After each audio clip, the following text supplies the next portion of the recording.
¡Ecuador! ¡Amazonia! ¡Yo soy un indio! ¡Hacia bien! ¡Viva la patria!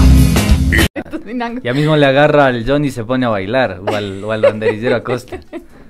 Por ahí también anda el banderillero. El costo de la vida sube otra vez y aquí nuestra amiga desde el barrio Marisol hace un llamado a las autoridades que por favor se den una vueltita por ahí, porque no es justificativo de que suba el combustible y suban también los artículos, sobre todo de primera necesidad. Hablábamos el otro día de que nosotros siempre les vamos a apoyar y fomentar que vayamos a comprar en la tienda del barrio, en la verdulería del barrio, que le compremos a la vecina, pero también hay el otro lado que tienen que poner de parte. No podemos subir los precios si no hay una autorización o precios reales, pero tampoco tenemos autoridades que controlen. Es justo lo que hablábamos el día de ayer, Andrés. Sí, a ver, yo creo que es más de lo mismo. Hemos intentado hacer un monitoreo, un rastreo, salir a las calles, tratar de contrastar esta situación que vive el país con la economía real, porque a veces nosotros, los periodistas, y quizá algunos personajes que manejamos o manejan, digamos, elementos de la economía, etcétera, etcétera, existe una tendencia a volver complicada la explicación de la situación económica en el país. Y yo pienso que lo mejor es aterrizarlo. De hecho, la discusión que teníamos en este espacio era justamente esa. Aterrizar un poco la situación que viven los ecuatorianos, y una de esas variables explicativas es justamente lo que está sucediendo en la economía real del Ecuador.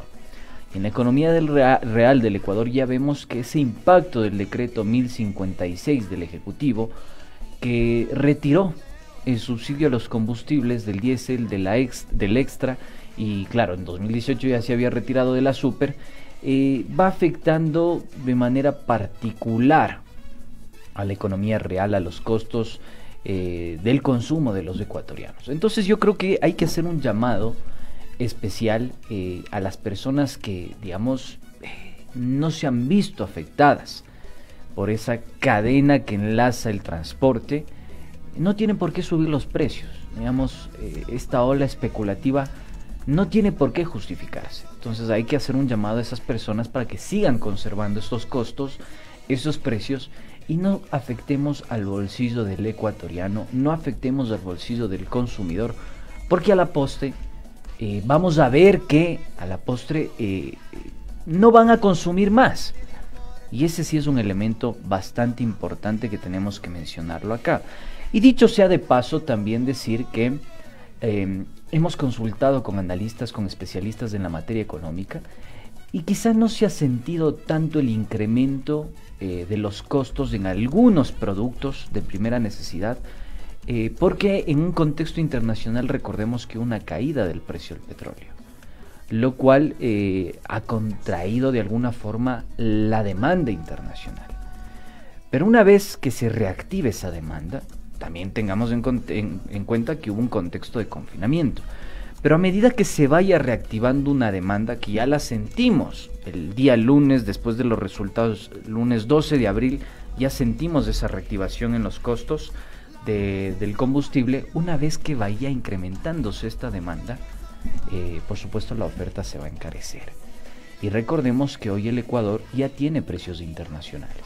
Entonces eso sí va a complicar un poquito la situación. Precios internacionales, pero no sueldos internacionales. Sí, eso va a complicar un poquito la situación, así que hay que alertar a la ciudadanía al respecto, que tome precauciones en esto, y también hacer un llamado a las autoridades. A ver, si a ustedes no les interesó el bolsillo y tampoco el estrangulamiento financiero de la familia ecuatoriana, por lo menos preocúpese por controlar la inflación y controlar de alguna forma la especulación, que creo que son uno de los temas lamentables. Ya escuchamos ahí el audio de nuestra querida oyente Mari Sol desde la parte de Ponciano, donde está el rey de copas, por supuesto.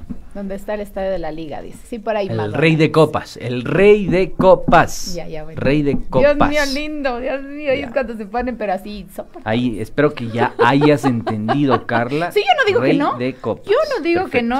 que no, además que yo tengo canto de la U central y les acompaño ahí cuando gritan porque me da así como como emoción. 098-947-0058. Si usted nos quiere enviar un audio, a veces no alcanzamos a contestar los teléfonos, disculparán cuando quieren conversar con nosotros y participar en nuestro programa, pero para eso está habilitado el WhatsApp de la radio. 098-947-0058. Nos deja un audio y nosotros felices los escuchamos aquí. Les atendemos. Les atendemos. Nos vamos entonces ya con Larry, que el día de ayer también, que bestia, como siempre está, pero ese Larry, vea, que se despluma el pobre ahí, Larry. Vamos con qué dice Larry del día de hoy.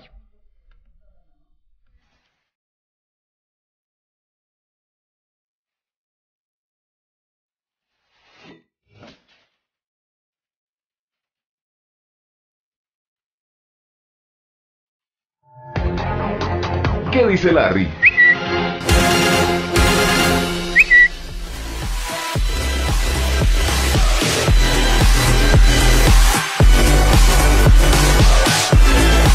Remojando un poco la garganta para tratar Para que pase el mosco, para que pase el mosco, para que pase el mal sabor de toda esta situación que está viviendo el país en relación a la sindemia.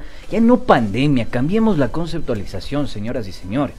Sindemia, vengo insistiendo en esto creo que hace 6 meses atrás. Es una sindemia porque ha impactado absolutamente todo, ha trastocado las relaciones, todo. Absolutamente, una crisis completa, ¿no? Muy compleja. En el marco de todo esto, comentarles que hay un tuit de la colega, colega periodista Tania Tinoco.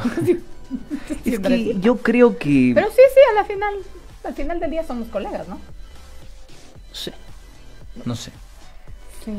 No sé, yo creo que hay una práctica deontológica dentro que de la conceptualización del término colega, seríamos así. No compartimos la misma línea ideológica, no compartimos los mismos sabes que no por eso. Principios, ¿o por qué dices? No por eso, yo soy muy tolerante con gente que piensa distinto. De hecho, a pesar de que a veces a uno le genere un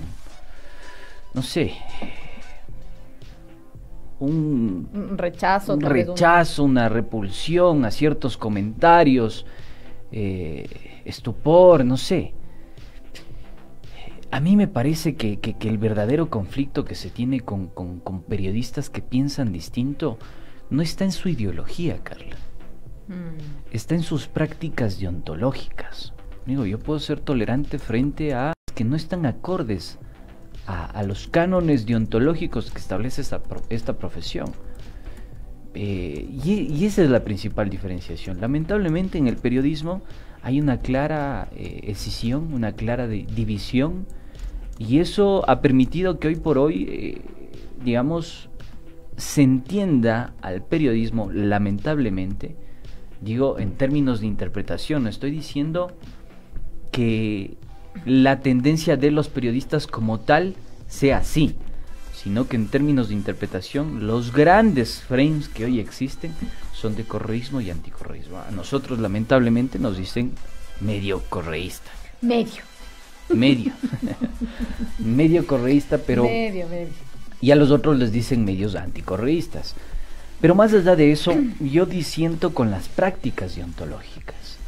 Y fíjate tú, o sea, Tania Tinoco dijo: me uno a las felicitaciones, Emilio Palacio ha sido un gran periodista y un gran amigo, será un magnífico cónsul. Recordemos que Emilio Palacio es una de las personas consideradas para ser cónsul en Estados Unidos, Miami. En Miami. Es que él vive allá, ¿no? Él reside allá. Sí, él reside.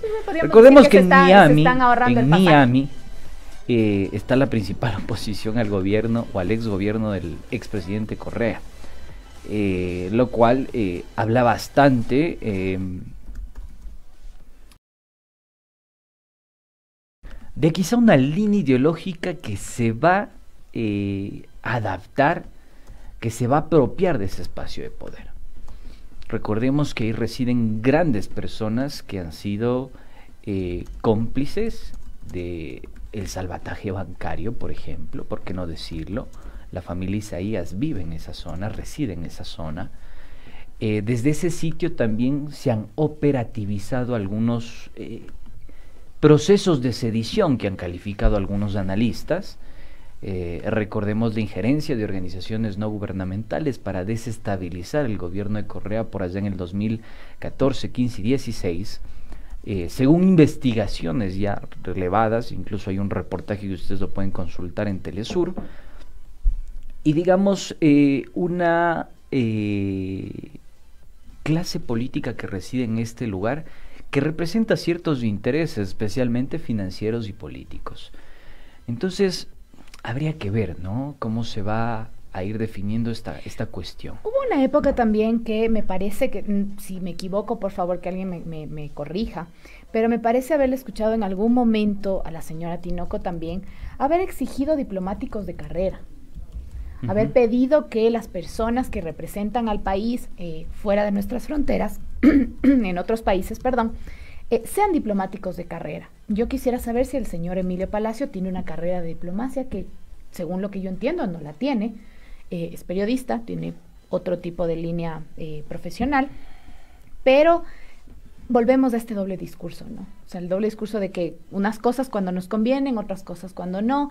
Entonces, incluso si es que van a hacerlo, o sea, si es que van a definirse como un medio de comunicación de una línea, lo hagan siempre por esa línea. Si ya están exigiendo, o sea, lo ventilen. Diplomáticos de carrera, después no aplaudan cuando alguien que les conviene no es así. Carla, esto revela que hay periodistas que tienen intereses políticos y una posición política ideológica. Y tienen que decirla. O sea, yo no creo que sea sensato esconderse, tapiñarse bajo este discurso mentiroso de la supuesta independencia periodística. O la porque objetividad. Eso no existe. No, la objetividad es otra cosa. Discúlpame. Ajá. Ahí sí voy a parar en otro punto. Exacto. Como dice mi abuela, no hable cualquier cosa. Ahí dice, No siempre hable cualquier hablando y cosa. dice, vamos a hablar desde la objetividad, Sí, no, vamos a hablar no, desde no. nuestro... La objetividad- Deberían hablar desde su punto de La vista. objetividad es como tal, se la puede abordar. Puedes dar tratamiento a un hecho social cumpliendo con toda la interpretación en función de lo que tú recolectes, que justifique tu apreciación. Pero del igual hecho. vas a contar la noticia desde Sí, desde, o sea, pero- desde mucha Pero la mucho de lo subjetividad que eres. tú tengas no tiene por qué dañar el hecho como Sí, tal. total. Ahí estoy O completamente sea, de a ver acuerdo. Por eso si es lo que decía. el día de mañana explota una bomba y la persona que hizo explotar esa bomba es, me invento, ¿no? Parte del Ku Klux Klan. No vas a decir, pues, que fue el Ejército de Liberación Nacional de Colombia el que puso esa bomba. Ahí por más subjetividad que tú tengas, no puedes malversar No puedes ese hecho cambiar como el hecho, tal. no puedes cambiar el hecho, Exactamente. claro. Lo que pasa en el Ecuador es justamente eso. Entonces, cuando utilizas la carga subjetiva ideológica y la obnubilas por la posibilidad de interpretar de manera correcta el hecho, entonces ahí sí ya estamos hablando de otra cosa. Y esa es mi principal discrepancia con ciertos periodistas. Y qué bueno que suceda esto, porque esto también habla de que personas que estaban en medios de comunicación, grandes medios de comunicación, tenían intereses políticos e ideológicos, pertenecían a una línea. Y qué lamentable que no lo hayan dicho nunca. Qué lamentable que no hayan dicho, oye, yo simpatizo con esta perspectiva. Yo me oriento a este lugar. Yo, por ejemplo, tengo una posición política ideológica que se orienta hacia el progresismo. Cuestiono muchas cosas que han pasado en los 10 años de Rafael Correa y su gobierno, pero coincido en otras que me parece que fueron muy importantes y trastocaron las relaciones de poder y la economía real de los ecuatorianos. Pero en términos amplios, yo creo que el deber que tienen los periodistas es transparentar y decir, a ver, señora, señor, yo le voy a hablar desde esta posición, mi interpretación, mi asidero, mi bagaje viene desde esta expresión política, ideológica. Claro que sí, por supuesto, yo tengo hechos, fuentes, estas son mis fuentes y estos son los hechos a los que el periodista se debe. Ese es el cuestionamiento. Oye, Andresito, y ahí también sacas ahí a relucir algo que es importante y algo que sucedió también ayer en redes sociales, y estuvo muy comentado, y es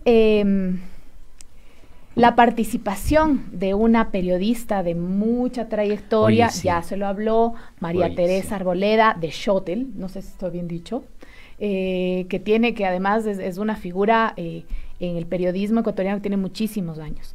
Y creo que una de las responsabilidades justamente de la que tú hablas es ser responsables y reconocer que no conocemos sobre un tema.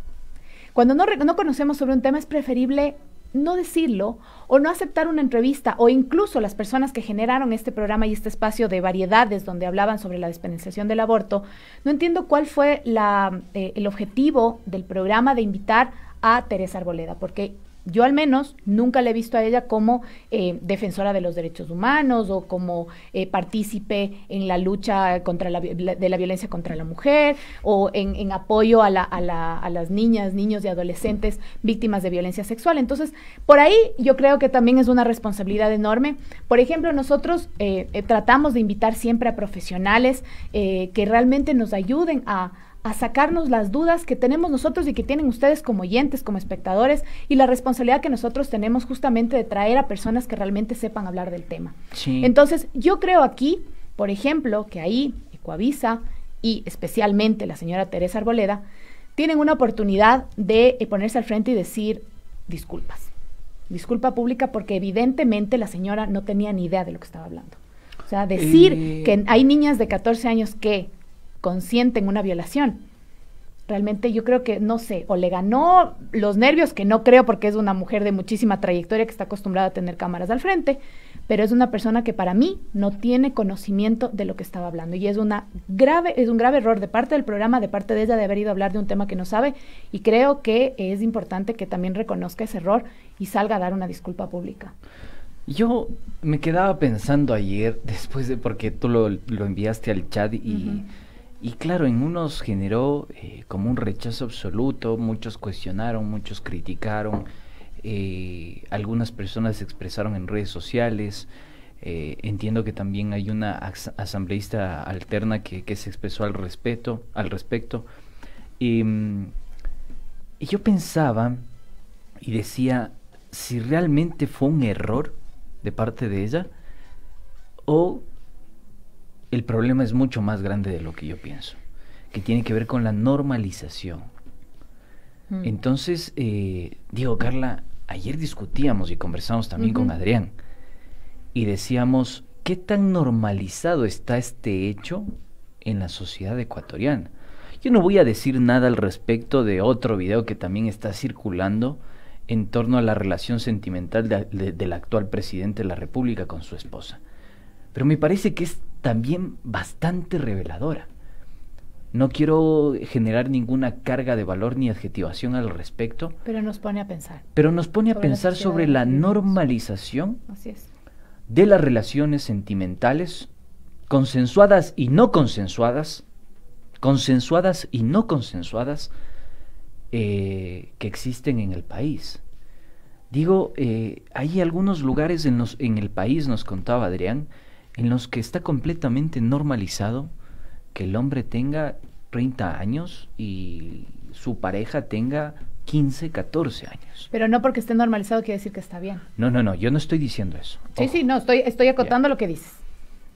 Exacto, ahí va el problema y el conflicto. Además que en la ley dice, y eso es lo más loco. Ya dice en la ley, o sea, la ley dice, una niña de 14 años, una persona menor de edad, que haya sido este partícipe en una relación sexual, es una violación, porque no pueden decir que tiene consentimiento, porque no tiene ni la madurez mental, peor emocional, para tener una relación. Por eso hablamos de educación sexual, por eso hablamos de quitarnos los tabúes, para que desde la niñez, desde la primera niñez, se pueda hablar de sexualidad con los chicos, justamente para esto. Entonces, no podemos hablar de que una niña de 14 años tuvo un consentimiento de tener una relación. Totalmente. Es una violación, por donde sea que lo vea. Así tenga el consentimiento de sus papás para casarse, sigue siendo una violación.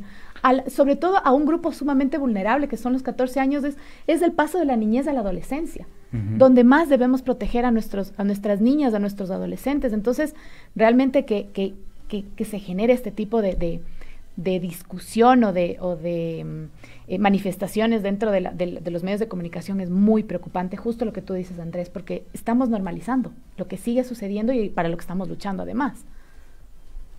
Sí, estaba leyendo los comentarios del chat. Tenemos un chat en el que está todo el equipo de producción y me mata de la risa. Iba a decir cualquier cosa al aire, pero bueno, retomemos. Dios mío. Miren, hay algo que me parece central y retomando esta discusión que tenemos con Carla, es la normalización. Y por eso yo decía, Carla, que cuando la Corte se pronunció al respecto de la despenalización del aborto por violación, yo creo que el debate principal que tiene hoy por hoy la sociedad ecuatoriana es en torno a su cultura. Esto es clave entenderlo, es muy importante, porque más allá de la posición consciente, ideológicamente hablando, de un grupo, de otro grupo, de un movimiento, de una organización no gubernamental, de una organización de la sociedad civil, hay un problema cultural en el país.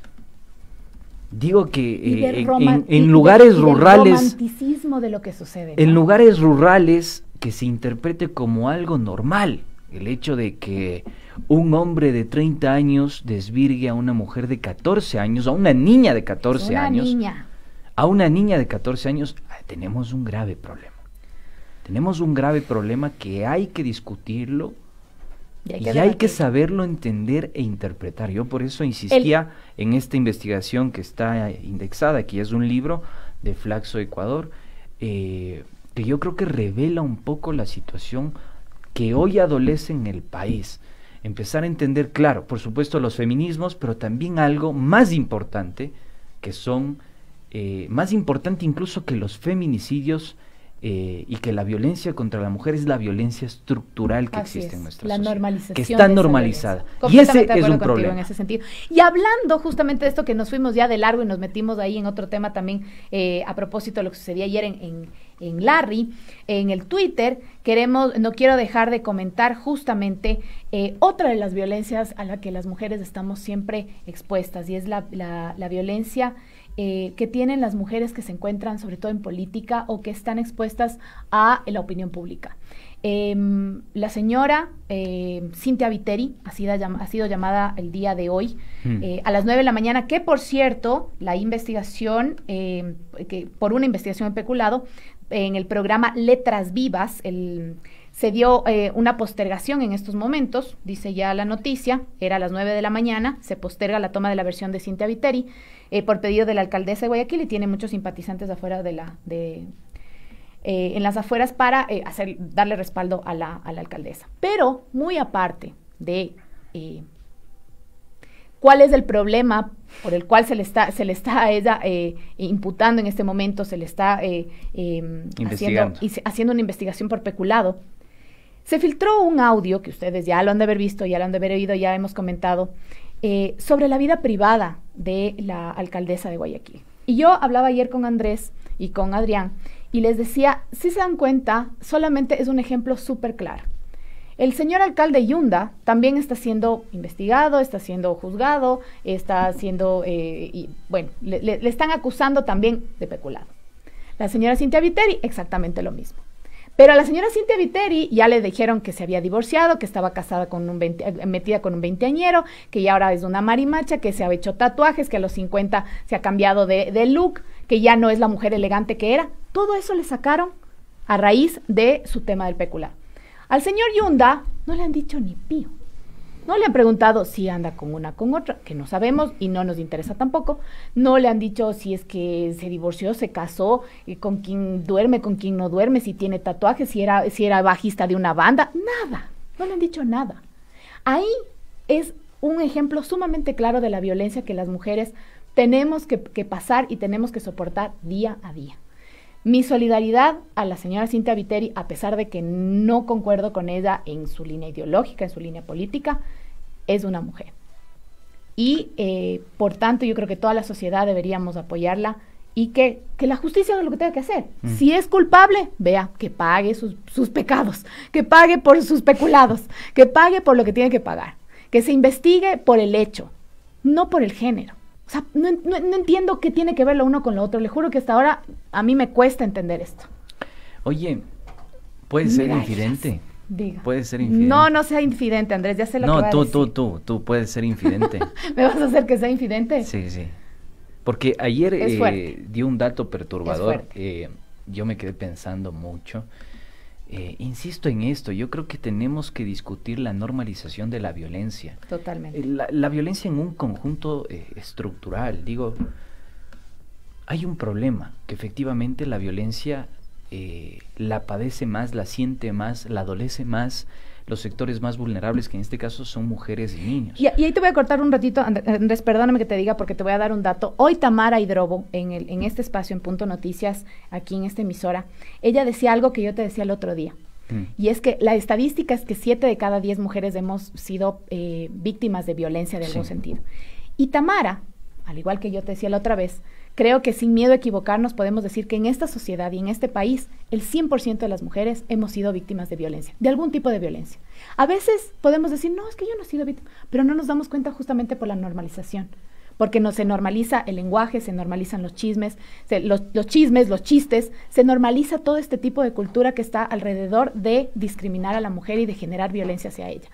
Y no somos conscientes de eso. Entonces, como decía Tamara Hidrobo justamente ahora, no tengo miedo de equivocarme, el 100% de las mujeres creo que hemos sido víctimas de algún tipo de violencia en algún momento de nuestra vida. Yo estoy de acuerdo contigo, coincido plenamente.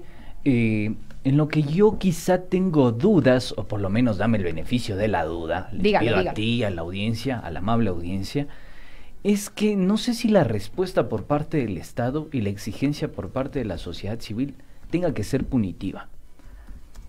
En estos días les cuento que hemos preparado un libro, de hecho lo compiló, lo ejecutó, lo impulsó, lo lideró el señor Orlando Pérez. Y yo colaboré con un artículo que me empujó y me obligó a investigar sobre el tema de la sociopatía y la institucionalización de dicha sociopatía.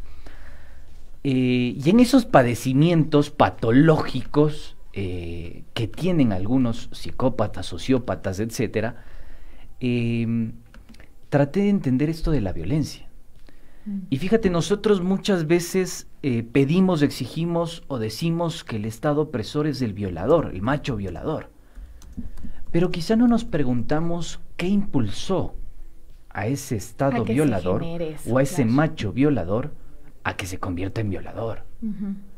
¿Cuál es la patología en el seno de la sociedad que ha impulsado a muchos hombres a cometer esta clase de delitos? Y si realmente, digamos, si es juzgado, sentenciado por la justicia, logra rehabilitarse de esto, logra rehabilitarse de aquello.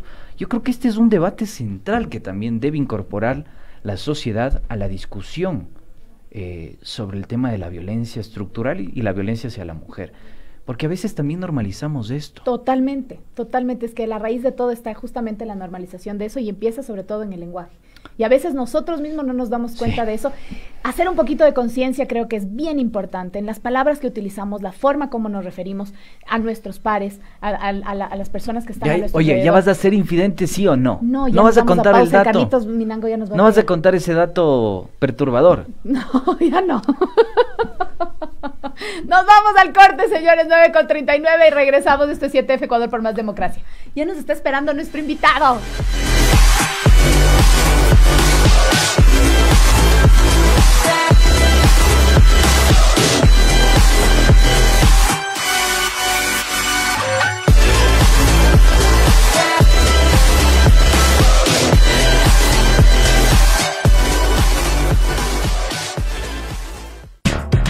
Volvemos en un momento.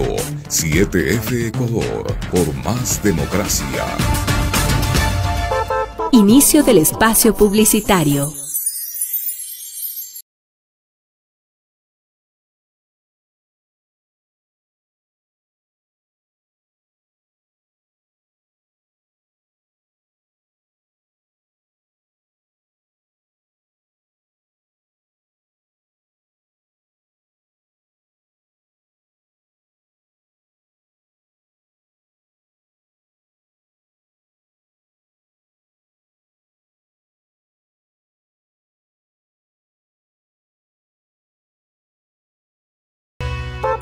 Fin del espacio publicitario.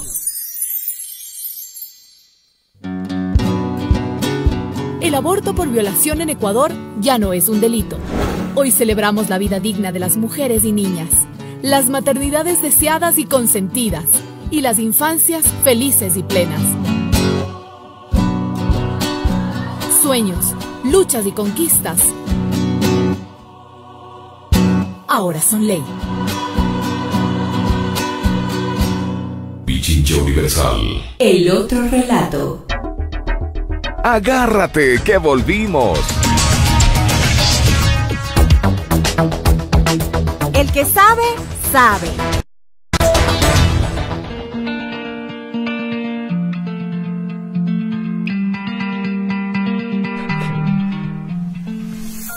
Volvemos entonces, 9 de la mañana con 42 minutos. Queremos ya retomar este diálogo. Vamos a tener la posibilidad de entrevistar al doctor, al magíster en salud pública, Andrés Sotomayor. ¿Vas o no vas a ser infidente? El doctor Andrés Sotomayor nos va a esperar unos segunditos. El Andrés Durán quiere que yo cuente una historia.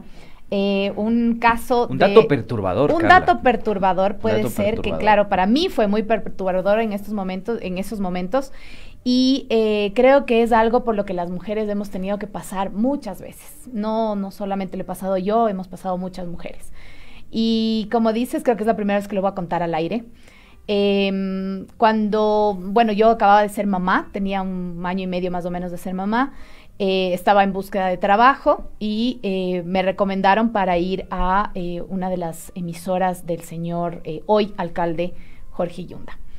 Para concretar la cita, para concretar la entrevista, hablé con su hermana, la señora Lili Yunda, que por teléfono me dijo, claro, no hay problema, sí, ven, vamos a la entrevista, no hay ningún problema, tenemos tu currículum y puedes venir el día de mañana, mi hermano tiene tiempo el día de mañana, vendrás con faldita. Eso fue lo que me dijo la hermana, la señora Lili Yunda, por teléfono. Yo me quedé igual que ustedes. Realmente fue un momento súper incómodo. Yo solo colgué el teléfono y dije, ok, mañana estoy ahí. Y fue una noche bastante larga porque yo tenía ya pensado qué me iba a poner. Más o menos como nos pasa casi a la mayoría de las mujeres y terminamos siempre buscando en el closet, ¿qué me pongo? ¿Qué me pongo? Pero yo ya sabía lo que me iba a poner porque era una entrevista de trabajo. Y efectivamente me iba a poner un vestido. Pensé y dije, ¿qué hago? ¿Me cambio? ¿No me cambio? ¿Me pongo? ¿Voy con pantalón así bravísima? ¿O simplemente no me cambio porque yo soy así? Entonces fui vestida como yo ya tenía previsto irme vestida. Claro que obviamente el señor, cuando llegué, me atendió muy cordial y todo. Sin embargo, él tenía otra faceta mía, que era, yo había hecho muchas veces la morocha en el programa de humor, y él me conocía de ahí. Cuando conoció mi currículum, sabía que había trabajado en el sector público, en la presidencia, bla, bla, bla. Minimizó mi ingreso al sector público porque me dijo, claro, de ley te fueron llevando ahí con alguien que te conoció. Entonces le dije, no, yo entregué mi carpeta, me tomaron las pruebas e ingresé a la presidencia de la República a trabajar. Bueno, entonces ahí se quedó frío, conversamos, le dije, hablamos sobre los conocimientos y me quiso contratar para, en ese momento tenía, me parece que entre 17 o 18 radios radios, emisoras, tiene él frecuencias y una televisión. Me contrató y nuevamente su hermana me llevó al puesto y me dijo, sí, vas a empezar a trabajar, eso sí, 24/7, aquí no hay descanso, yo mamá, de 1 año y medio tenía mi hijo, y me quisieron dar por los 18, las 24 horas y 7 días de la semana sin descanso prácticamente, un sueldo que no correspondía al trabajo que se iba a hacer. Entonces simplemente dije muchas gracias porque era eso o ponerle a mi hijo en adopción. Claro. No lo iba a ver nunca. Fíjate tú. Fue un momento bastante incómodo, lo puedo decir, y hasta ahora se me hace como yin cuando lo cuento, porque no fue él el que me dijo, sino fue una mujer. Entonces hablamos de la normalización justamente de este tipo de cosas que a veces decimos, no, pues es que para que consigas el trabajo tienes que venir con falda. Y cuando yo fui y le presenté mi currículum, obviamente él me dio la razón en ese sentido y me estaba contratando por lo que yo había hecho y no por la falda que estaba puesta.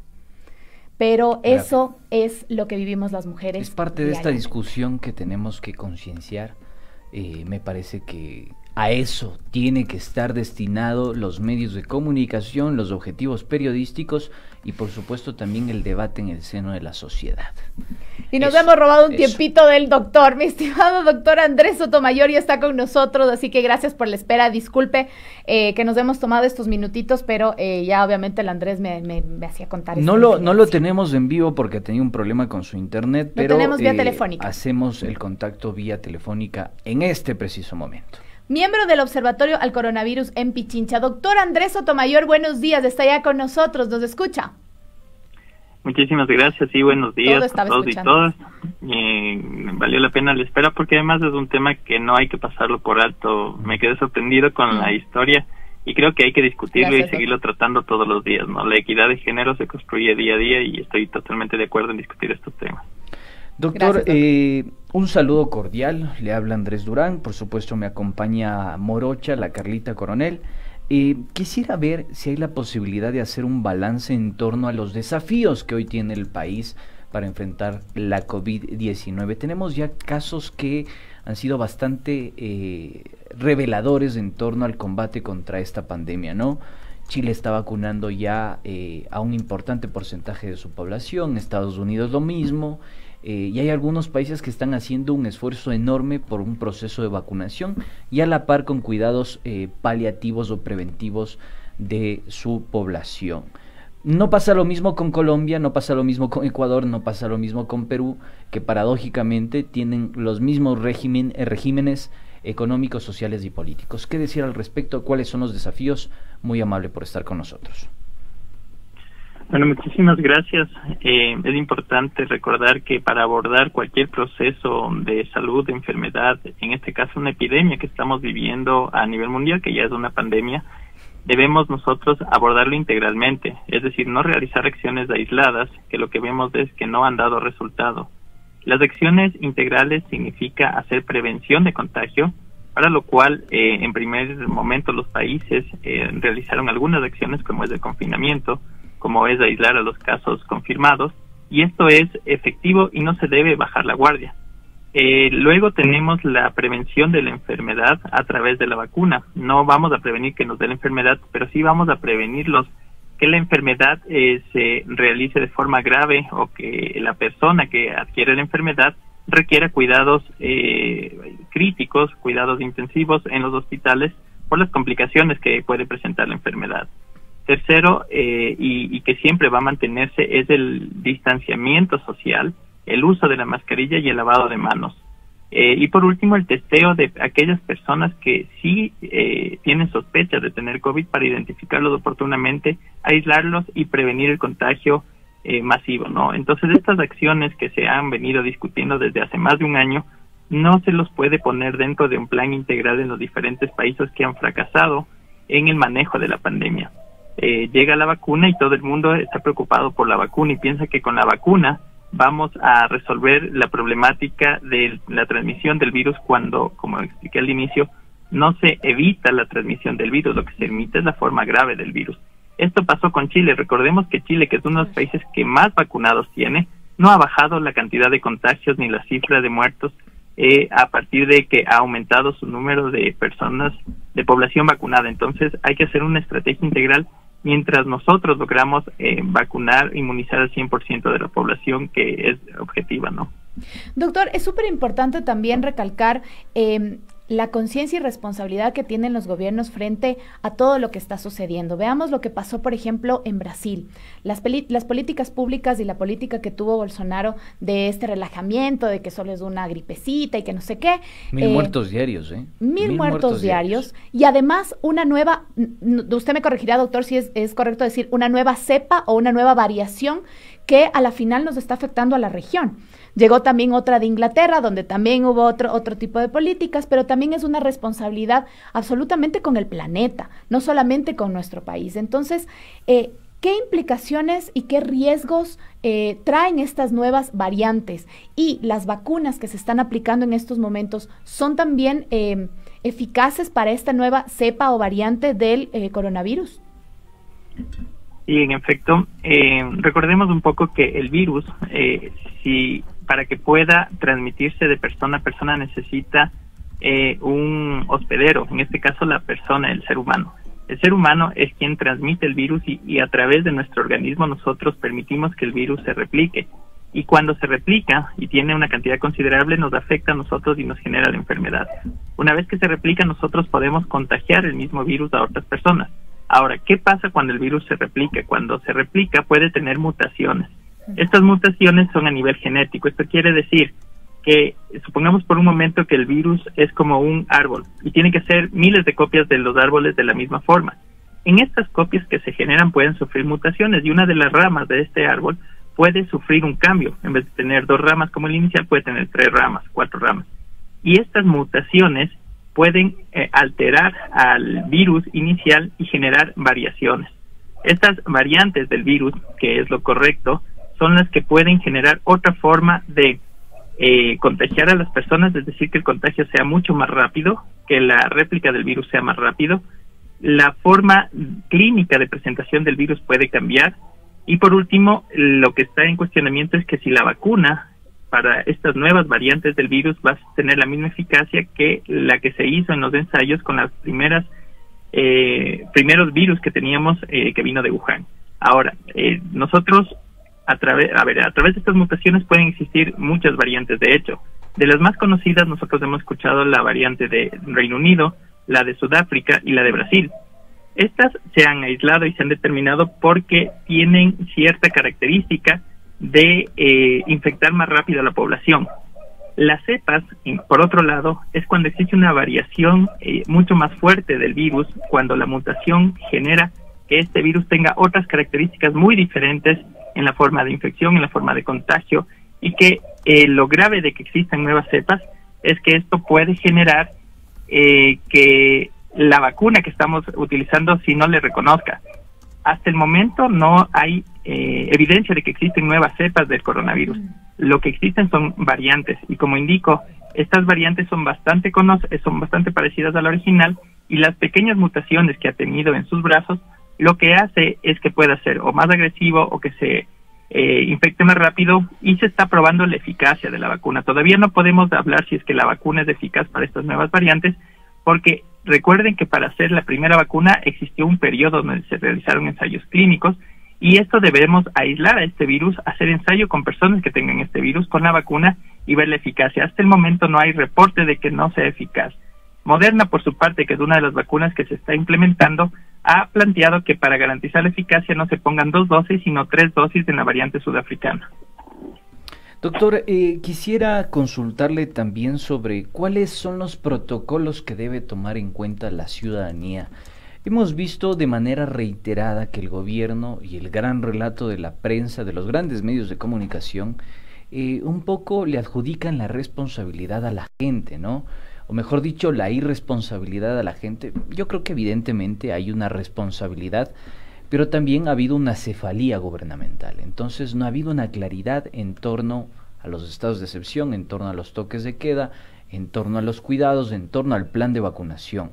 ¿Cuáles entonces tienen que ser esas recomendaciones orientadas a concienciar a la sociedad civil?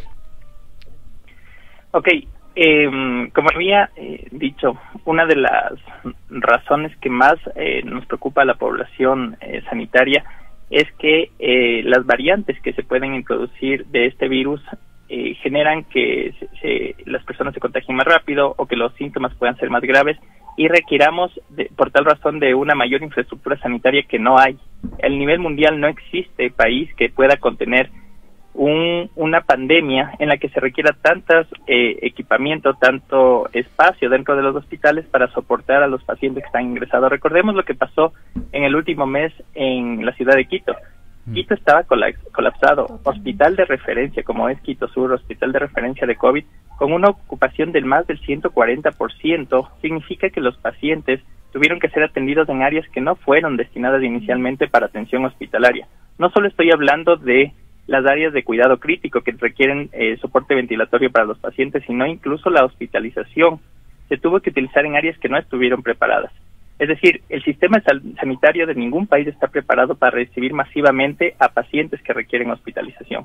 Por esta razón, se identifican algunas acciones que se debe considerar. La primera, como había indicado, es mantener las políticas de confinamiento cuando es necesario. Es decir, cuando estamos frente a una ola en la cual vemos que hay aumento de casos, nosotros debemos tomar medidas de confinamiento para evitar la propagación del virus. El aislamiento preventivo en aquellos pacientes que fueron detectados positivos, y por eso es importante que las autoridades cuenten con todos los recursos para hacer la identificación de casos. No me sirve si es que yo sospecho que tengo virus, voy al centro de salud, solicito que me hagan una prueba y no tienen. La institución no tiene las pruebas para poder identificar. El momento que yo no tengo la certeza de que estoy contagiado, de que soy positivo, no me voy a aislar y por lo tanto sigo contagiando a otras personas. Por eso es la importancia que todos los establecimientos de salud cuenten con las pruebas. No sirve tampoco que se haya bajado solamente el costo de las pruebas en el privado, porque no todas las personas tienen acceso a las pruebas, aunque cuesten $55, si estamos hablando de una familia de 5 o 6 personas, no tienen en este momento los recursos para testear. Lo que pasa entonces al final del día es que yo sospecho que tuve COVID, pero como sospecho y tengo que seguir trabajando, yo no me aíslo y sigo propagando el virus. Por otra parte, como medida también indispensable que se ha sugerido para todos los países es el confinamiento, pero el focalizado. Es decir, cuando nosotros identificamos que en un barrio específico, que en una parroquia específico tengo un aumento de casos, yo aíslo a ese barrio o a esa parroquia, no a toda una ciudad. Y tener medidas en las cuales sabemos que no sirve un confinamiento de un fin de semana, porque la idea del confinamiento es evitar que esas personas que están contagiadas sigan contagiando a personas sanas. Doctor, y el virus no se cura en 2 días, perdón. Doctor Andrés, disculpa que le corte, pero justamente ahí para puntualizar, es decir, según su conocimiento y lo que ya hemos aprendido ya en más de un año que estamos en esta pandemia, las medidas que se han tomado en el COE Nacional de hacer confinamiento de viernes a lunes, ¿realmente son efectivas? ¿Estamos viendo algún resultado o realmente no es la forma de hacer el confinamiento? Estas medidas que se han tomado, primero no son exclusivas del país, se han tomado ya en otros países que no dieron resultados, como es el caso de Chile. Nosotros vimos lo que pasó en Chile y nosotros vemos lo que está pasando aquí. No tiene sentido hacer un confinamiento. Sí. Doctor, casi no le escuchamos, ¿se puede acercar un poquito el auricular, por favor? Sí, decía que no tiene sentido hacer un confinamiento en fin de semana, hacer un confinamiento en las noches, porque el virus, la idea de hacer el confinamiento es de evitar la transmisión de personas enfermas a personas sanas. Si es que yo estoy enfermo, no se me va a curar, no voy a dejar de contagiar al virus en un fin de semana, no me voy a curar en un fin de semana. Normalmente una persona puede contagiar entre 7 a 14 días cuando está contagiada. Quiere decir que si yo quiero hacer un confinamiento de una población, al menos debería estar de 7 a 14 días en confinamiento para evitar el contagio a personas sanas. No un fin de semana, no sirve. Estas medidas, al contrario de disminuir el número de casos, lo que está produciendo es la desesperación, el daño psicológico en las personas que trabajaban el fin de semana, que vivían del turismo, que vivían de acciones que el fin de semana les permitía sacar recursos, y al ahora encontrarse encerrados, lo que hacen es que de lunes a viernes traten de buscar otras medidas de ingreso, y esto está generando más gente en la calle de lunes a viernes. Perfecto. Y generando aglomeraciones. Perfecto. Es una medida, doctor, que no tiene sentido en el momento actual. Doctor, gracias. Le agradecemos muchísimo por su apreciación, por sus criterios, por desasnarnos en este contexto de tanta beligerancia. Yo quisiera consultarle sobre algo muy puntual. Por favor, es puntual una interrogante de una querida oyente. Nos dice si puede vacunarse a pesar de que tiene artrosis y problemas hormonales. Sí, las recomendaciones de la vacuna de personas que no deben vacunarse en este momento, según los fabricantes, es en aquellas personas que tengan coagulopatías, que tengan alguna enfermedad de la sangre y que estén recibiendo un tratamiento. Perfecto. Para lo cual su médico de cabecera tiene que definir si se debe vacunar o no. Perfecto. Por otra parte, las personas que tienen alergia a alguno de los componentes de la vacuna, para cual el médico de igual manera debe indicar qué tipo de vacuna va a recibir y si es que puede recibir la persona que es alérgica. Y por último, hay una recomendación en este momento que lo ha realizado el Ecuador, es de no vacunar a personas embarazadas, que de igual manera tiene que el médico tratante definir la ventaja o no de vacunarse. Son las únicas restricciones o recomendaciones de no vacunar a personas que tienen algún problema de salud. Doctor Andrés Sotomayor, le agradecemos muchísimo por su participación y su gentileza de aceptar esta invitación. Muy amable. Con gusto. Gracias al doctor Andrés Sotomayor.